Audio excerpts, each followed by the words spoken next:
По повод една година влада, насловена "Ги градиме темелите на промените".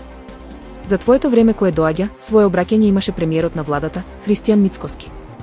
Ние не ветуваме брзи решенија, затоа што знаеме дека вистинските промени бараат време, трпение и упорност. Но знаеме и дека секој ден на напредок е победа. Секој ден е борба за достоинство, за иднината што ја заслужуваме. За децата што ќе растат во безбедна и честна земја. За сите нас што веруваме дека можеме и мораме подобро. Оваа година беше година на напорна работа, на посветеност и на враќање на довербата, консолидирање на состојбите и стабилизација.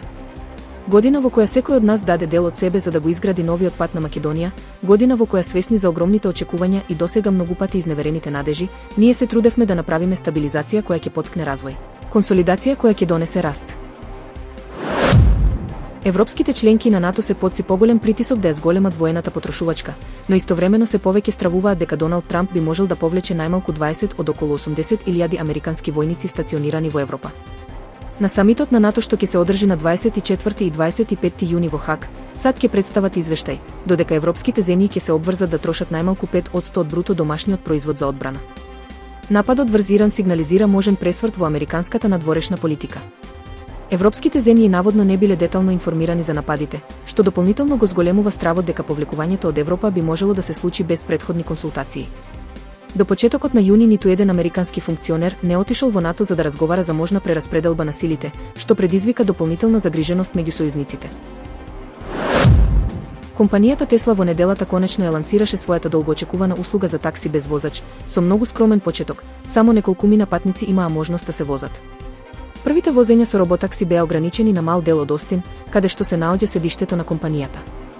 Во секое возило имаше вработен од Тесла за да го следи функционирањето на системот. Меѓу првите патници беа внимателно одбрани инвеститори и инфлуенсери на социјалните мрежи, кои ги емитуваа своите возења во живо. Без посебен настан за обележување на лансирањето на услугата и со многу малку официјални најави, Тесла во голема мера се подпираше на усни информации и внимание од медиумите пред лансирањето на роботаксито, кое доаѓа приближно една деценија откако Илон Маск првпат зборуваше за можноста. Таквиот дискретен пристап е невообичаен за компанијата, која, на пример, организираше Cyber Rodeo во 2022 година за да го обележи отворањето фабрика во Тексас, како и забава само со покани во близината на Холивуд минатата година за да представи автономни производи.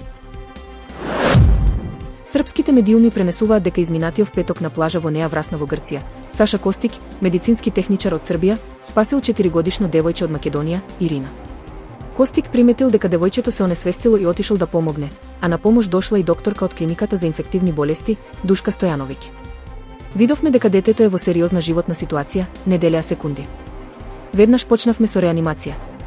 Забележавме дека мускулите на вилицата и се во грч, помисливме дека има напад или нешто слично и веднаш почнавме со реанимација. Траеше околу 2 добри минути.